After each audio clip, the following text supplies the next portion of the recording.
নমস্কাৰ সকলোকে আমাৰ চেনেললৈ স্বাগতম জনাইছোঁ পুনৰবাৰ।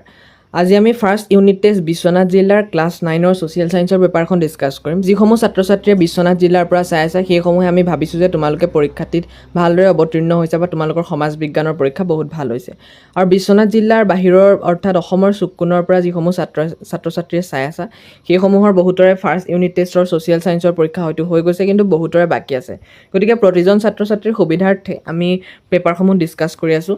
গতিকে আজিৰ পেপাৰখনত আমি পোনপ্ৰথমে চাম যে MCQ পেটাৰ্ণবোৰ কেনেকুৱা আহিছে, লগতে নাম্বাৰিং ছিষ্টেমটো কেনেকুৱা আহিছে, যে কিমান নম্বৰীয়া কুৱেশ্যন কিমানটা আহিছে তেনেধৰণৰ চাম। আৰু তোমালোকৰ যিখিনিয়ে পৰীক্ষা ইতিমধ্যে বাকী আছে সেইসমূহে চালে এইটো বাবেই লাভান্বিত হ'বা যে তোমালোকে যিহেতু তোমালোকৰ পঢ়া ইতিমধ্যে চাগে কমপ্লিট কৰিছা, এইসমূহ চালে তোমালোকৰ পঢ়া কিমান কমপ্লিট হৈছে বুজিব পাৰিবা। গতিকে আমি প্ৰথম চাওঁ নাম্বাৰিং ছিষ্টেমটো। গতিকে ইয়াৰ নাম্বাৰ কি আহিছে চোৱা, MCQ 20টা আহিছে। 1 × 20 = 20 আছে। গতিকে MCQ 20টা আহিছে 1 নম্বৰকৈ। গতিকে MCQবোৰ কেনেকুৱা আহিছে, আৰু তোমালোকক কৈ থৈছোঁ ইয়াত অপশ্যনত কিছুমান টিক আছে। এই টিকবোৰ তোমালোকে শুদ্ধ বুলি ভাবি নল'বা, তোমালোকৰ মতৰ পৰা যিটো শুদ্ধ সেইটোৱে শুদ্ধ, ঠিক আছে। গতিকে চোৱা, প্ৰথম কুৱেশ্যনটোৱে আছে ইংলিছ ইষ্ট ইণ্ডিয়া কোম্পানী গঠন হৈছিল, কিমান চনত গঠন হৈছিল। চনৰ MCQ তোমালোকৰ আহিব পাৰে। এইটো 1600 খ্ৰীষ্টাব্দত। ইংৰাজৰ প্ৰথম বাণিজ্য কেন্দ্ৰটো ক'ত স্থাপন কৰা হৈছিল, এইটো কলিকতা, মাদ্ৰাছ, বোম্বে, মছলিপট্টম দিয়া আছে। ইয়াৰ ভিতৰত কোনটো তোমালোকে জানাই। এইবোৰ কুৱেশ্যন সঘনে আহি থকা কুৱেশ্যন, আৰু এনেধৰণৰ কুৱেশ্যনবোৰেই এই পেপাৰখনত আহিছে, বিশ্বনাথৰ পেপাৰখনত। কোনজন ইংৰাজ নাবিকে ভাৰতবৰ্ষত প্ৰথমে পদাৰ্পণ কৰিছিল, এইটো তোমালোকে চাই যাবা। ছাৰ টমাছ কাৰ দিনত ভাৰতলৈ আহিছিল। আচ্ছা, জাহাংগীৰ, ঔৰংগজেব, শ্বাহ আলম, ফাৰুক-ছিয়াৰ। তলৰ কোনখন আইনৰ জৰিয়তে ভাৰতবৰ্ষক যুক্তৰাষ্ট্ৰবাদ প্ৰতিষ্ঠা কৰা হৈছিল। ইনচেলবাৰ্গ শব্দটো কোন ভাষাৰ শব্দৰ পৰা আহিছে, এইটো একদম সুধি থকা প্ৰশ্ন। ব-দ্বীপৰ সৃষ্টি ক'ত হয়, এইটো জনা প্ৰশ্ন। সাগৰৰ উপকূলত নে, নদীৰ মোহনাত নে, পৰ্বতৰ উচ্চাংশত নে, ওপৰৰ এটাও নহয়, এইটো জনা কুৱেশ্যন। আৰু উপত্যকাৰ তলিৰে বৈ অহা গ্ৰাবক কি গ্ৰাব বোলা হয়, এইটোও জানা তোমালোকে। তলৰ কোনটো ক্ষয়জনিত অৱয়ব, প্লাৱনভূমি, উলমা উপত্যকা, গ্ৰাব আৰু ড্ৰামলিন। পৃথিৱীৰ মুঠ উপকূল ৰেখাৰ দৈৰ্ঘ্য, এইটো পইণ্টত দিছে তোমালোকৰ, তথাপি তোমালোকৰ ভেলুটো একেই আছে, তোমালোকে পইণ্টত দিছে, এইটো খেলি মেলি নকৰিবা, মেথছ অলপমান জানিব লাগিব এনেকুৱা ক্ষেত্ৰত। নদীয়ে সৃষ্টি কৰা বালিচৰবোৰ সাধাৰণতে স্থায়ী অস্থায়ী, A আৰু B দুয়োটাই, ওপৰৰ এটাও নহয়। তো A আৰু B দুয়োটাই এনেকুৱা MCQ আহিছে। তলৰ কোনখন দেশৰ মুদ্ৰাক য়ান বুলি কোৱা হয়। প্ৰিন্সিপল অফ ইকনমিক্স নামৰ গ্ৰন্থখন লিখিছিল Lionel Robbins, Alfred Marshall, Adam Smith, ৰাস্কিনে। এইটো আলফ্ৰেড মাৰ্চেল তোমালোকে চাগে জানা। লায়নেল ৰবিন্সে কি লিখিছিলে, আডাম স্মিথে কি লিখিছিলে। আডাম স্মিথটো এন এনকুৱাৰী এনেকৈ কিবা এটা আছিলে, ৱেল্থ অফ নেশ্যনছ বুলি এখন গ্ৰন্থ লিখিছিলে তেখেতে। আৰু লগতে এইটো মই তোমালোকক কৈ থওঁ যে অৰ্থবিজ্ঞানৰ পিতৃ কোনে, কুৱেশ্যনটো আহিব পাৰে, আডাম স্মিথে হয়তো তোমালোকেও জানা। অৰ্থবিজ্ঞানত দুষ্প্ৰাপ্যতাৰ সংজ্ঞাটো আগবঢ়াইছিল কোনে, ইয়াত লায়নেল ৰবিন্স দিছে, Alfred Marshall, Adam Smith, Samuelson. কোনে কৰিছে তোমালোকে এই কুৱেশ্যনটোৰ আনচাৰটো তলত দিবা। কোনো বস্তু বা সেৱাৰ, এইটো মেৱাৰ নহয়, সেৱাৰ মানুহৰ অভাৱ পূৰণ কৰিব পৰা ক্ষমতাক কোৱা হয়।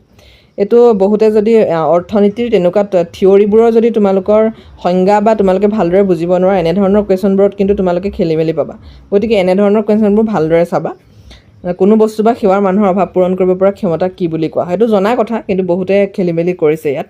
ভাৰতৰ প্ৰথম আঞ্চলিক ৰাজনৈতিক দলৰ নাম কি আছিলে, এইটো দ্ৰাবিড় মুন্নেত্ৰা কাজাগম আছিলে, ঠিক আছে। DMK বুলি আহিছে, কেতিয়াবা দ্ৰাবিড় মুন্নেত্ৰা কাজাগম বুলি আহিব পাৰে। তলৰ কোনখন দেশত বহুদলীয় ব্যৱস্থা নাই, এইটো তোমালোকৰ পলিটিকেল ছায়েন্সৰ ফাৰ্ষ্ট চেপ্টাৰটোতে আছে। মুছলিম লীগ কেতিয়া গঠন হৈছিল, এইটো সকলোৱে জানা, 1906 চনত বুলি। বাকী তোমালোকৰ কংগ্ৰেছ কেতিয়া জন্ম হৈছিল, বা হিন্দু মহাসভা কেতিয়া জন্ম হৈছিল, এইখিনিও চাই থবা। নেশ্যনেল কনফাৰেন্স দলটো তলৰ কোনখন ৰাজ্যৰ ৰাজনৈতিক দল, এইটো তোমালোকৰ য়েল্ল' বক্স এটাত আছে গোটেইখিনি, কোনটো দল কোনখন ৰাজ্যৰ, সেইখিনিও চাবা। ভাৰতবৰ্ষৰ প্ৰথমটো সাধাৰণ নিৰ্বাচন কেতিয়া অনুষ্ঠিত হৈছিল, এইটোও জনা কথা। বাকী চোৱা, 20টা MCQ আহিছে। তাৰপাছত কিমান আহিছে চোৱা, 2 নম্বৰীয়া কুৱেশ্যন, ডাইৰেক্ট কুৱেশ্যন কেইটা আহিছে, 4টা কুৱেশ্যন আহিছে। চিপাহী বিদ্ৰোহৰ যিকোনো 2টা কাৰণ দৰ্শোৱা, এইবোৰ আহি থকা কুৱেশ্যন। ভাৰতবৰ্ষত আঞ্চলিক ৰাজনৈতিক দলৰ সৃষ্টিৰ যিকোনো 2টা কাৰণ, এইটো আহি থকা প্ৰশ্ন। আৰ্থিক আৰু অনাৰ্থিক বস্তুৰ 2টা পাৰ্থক্য, এইটো আৰ্থিক আৰু অনাৰ্থিক বস্তু কাক বোলে সেইটো জানিলে পাৰ্থক্য ধুনীয়াকৈ লিখিব পাৰিবা। ইকনমিক্সৰ ফাৰ্ষ্ট চেপ্টাৰটো ধুনীয়াকৈ আছে। নদীয়ে সৃষ্টি কৰা যিকোনো 2টা অৱক্ষেপজনিত অৱয়ৱৰ নাম, এনেকৈও আহিছে। ডাইৰেক্ট পইণ্ট ৱাইজ ডাইৰেক্ট লিখি দিবা, 2 নম্বৰ ডাইৰেক্ট আহিব। ভাৰতৰ লগত বাণিজ্যিক চুক্তি কৰিবলৈ ইংৰাজে লোৱা পদক্ষেপ কেইটা সংক্ষেপে লিখা, ইয়াত 3টা পদক্ষেপ লিখিলেও হ'ল তোমালোকৰ। অৰ্থবিজ্ঞানৰ যিকোনো 3টা মৌলিক ধাৰণা লিখা, মৌলিক ধাৰণা তোমালোকৰ কিতাপত আছে, লিখি দিবা। ভাৰত চৰকাৰ আইনৰ জৰিয়তে হোৱা 4টা প্ৰশাসনীয় পৰিৱৰ্তন উল্লেখ কৰা। ভাৰত চৰকাৰ আইনৰ জৰিয়তে কি কি হৈছিল তোমালোকেতো জানাই কথাটো। কিছুমান কথা তোমালোকক যদি আওৰাই দিওঁ যে ইংলেণ্ডৰ ৰাণীৰ হাতলৈ গৈছিল হয়তো, আৰু তোমালোকে ভাৰত সচিব নামটো শুনিছা, ভাইচ ৰয়, এনেধৰণৰ কিছুমান সংজ্ঞা কথা আছে বা এনেধৰণৰ কিছুমান পদবী তাত হেৰি হৈছিলে, প্ৰশাসনীয় পৰিৱৰ্তন, এইখিনিও চাই ল'বা। মই জাষ্ট তোমালোকক হিণ্টটো দি গৈছোঁ। সংযুক্ত চৰকাৰ ব্যৱস্থাটো বৰ্তমান সময়ত বিশেষ গুৰুত্ব লাভ কৰাৰ কাৰণকেইটা আলোচনা কৰা। সংযুক্ত চৰকাৰটো এটা বেলেগ নাম আছে, এইটো তোমালোকে পলিটিকেল চায়েন্সৰ ফাৰ্ষ্ট চেপ্টাৰটোতে পাবা, সেইটো চাই ল'বা। গ্ৰাফ কি? চিত্ৰ আঁকি বিভিন্ন প্ৰকাৰৰ গ্ৰাফবোৰ দেখুওৱা। আচ্ছা, এতিয়া চোৱা, তোমালোকৰ ছবি আঁকিবলৈ আহিব পাৰে। গ্ৰাফ কি? এইটো আহে, প্ৰতিবাৰে আহে, বা কেতিয়াবা ব-দ্বীপৰ ছবি আঁকিবলৈ আহিব পাৰে, গতিকে ব-দ্বীপো চাবা, আৰু কেতিয়াবা অশ্বক্ষুৰা আকৃতিৰ হ্ৰদৰো ছবি আঁকিবলৈ আহিব পাৰে। গতিকে এনেবোৰে চাবা, এনেবোৰে সাধাৰণতে আহি থাকে। তাৰপাছত চোৱা, গণতন্ত্ৰত বিৰোধী ৰাজনৈতিক দলৰ ভূমিকা সম্পৰ্কে চমুকৈ লিখা, এইটো আহি থাকে, বা কেতিয়াবা এনেকুৱা আহিব পাৰে, মৰ্চা চৰকাৰৰ দুখ গুণ লিখিবলৈ আহিব পাৰে। যিকোনো ধৰণৰ কুৱেশ্যন আহে পলিটিকেল চায়েন্সৰ পৰা 4 নম্বৰীয়া কুৱেশ্যন এটা। গতিকে তোমালোকে সকলোৱে মই ভাবিছোঁ ধুনীয়াকৈ চাই যাবা। আজি মই কুৱেশ্যন পেপাৰখন ধুনীয়াকৈ ডিছকাছ কৰি দিছোঁ, আৰু যিসমূহ ছাত্ৰ ছাত্ৰী ইতিমধ্যে ছ'চিয়েল চায়েন্সৰ পৰীক্ষা শেষ হৈছে, তোমালোকেও এইখিনি পেপাৰ চাই থ'বা, কাৰণ এনেধৰণৰ প্ৰশ্ন অকল ফাৰ্ষ্ট ইউনিট টেষ্ট বুলিয়ে নহয়, তোমালোকৰ হাফ ইয়াৰলিটো আহিব বা এনুৱেলতো অহাৰ সম্ভাৱনা বহুত বেছি। গতিকে আৰু যিসমূহ ছাত্ৰ ছাত্ৰী এতিয়ালৈকে ফাৰ্ষ্ট ইউনিট টেষ্ট দিয়া নাই ছ'চিয়েল চায়েন্সৰ, তেওঁলোকে এই পেপাৰখন চাই পেলাই বহুখিনি গম পাইছে যে পেপাৰৰ পেটাৰ্ণটো বা প্ৰশ্নসমূহ কেনেধৰণৰ আহিব পাৰে। এতিয়ালৈকে তোমালোকে সুধি আছিলা যে এছাৰেশ্যন ৰিজন টাইপ কুৱেশ্যন দিব নেকি, যুক্তি উক্তি সম্বন্ধীয়, কিন্তু এতিয়ালৈকে পেপাৰসমূহ আমি চাই পেলাই দেখিছোঁ যে যুক্তি উক্তি সম্বন্ধীয় কুৱেশ্যন অহা নাই, কাৰণ SSLC 2024 ছ'চিয়েল চায়েন্সৰ পেপাৰখনত যুক্তি উক্তিৰ প্ৰশ্ন দিয়া হোৱা নাছিল। আজিৰ ভিডিঅ'টো ইমানেই আছিল, আৰু আমি পেপাৰ ডিছকাছ কৰি থাকিম। তোমালোকে সংযুক্ত হৈ থাকিবা, ডেছক্ৰিপশ্যনটো চেক কৰিবা, পেপাৰখনৰ লিংক দিয়া থাকিব।